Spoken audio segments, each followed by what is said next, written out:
ஒரு கனத்த இதயத்தோட தான் இதை நான் பதிவிடுறேன். நல்ல படிச்ச பையன், கை நிறைய சம்பளம் அண்ட் ஒரு பெர்ஃபெக்ட் லைஃப் அப்படின்னு சொல்லுவோம் இல்லையா? அந்த மாதிரி இருக்கிற ஒரு ஒரு பையன் கவின்.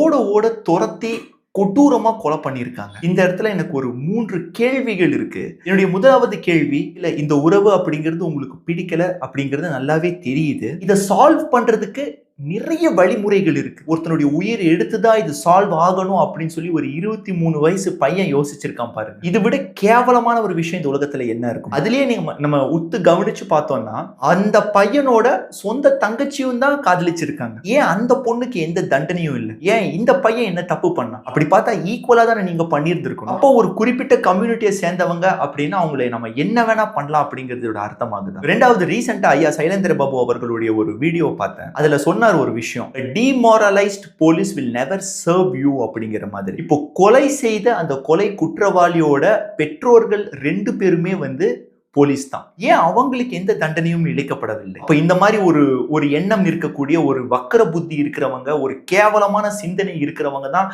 நம்மள ஒரு டெம்பரவரி பவர், டெம்பரவரி அதிகாரத்துல உட்கார்ந்துட்டு நம்மள கண்ட்ரோல் பண்ணிட்டு இருக்காங்களா?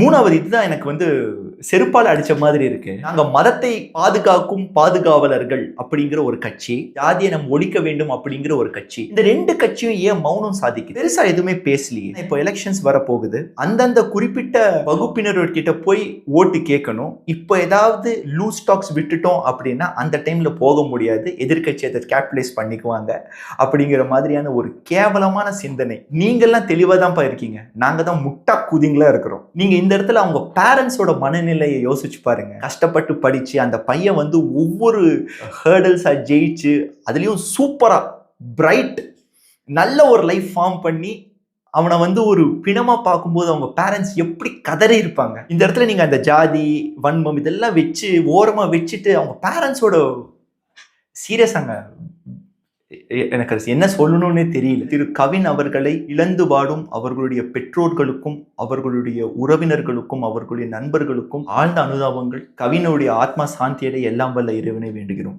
இந்த நேரத்தில் அவ்வளவுதான் பண்ண முடியும்.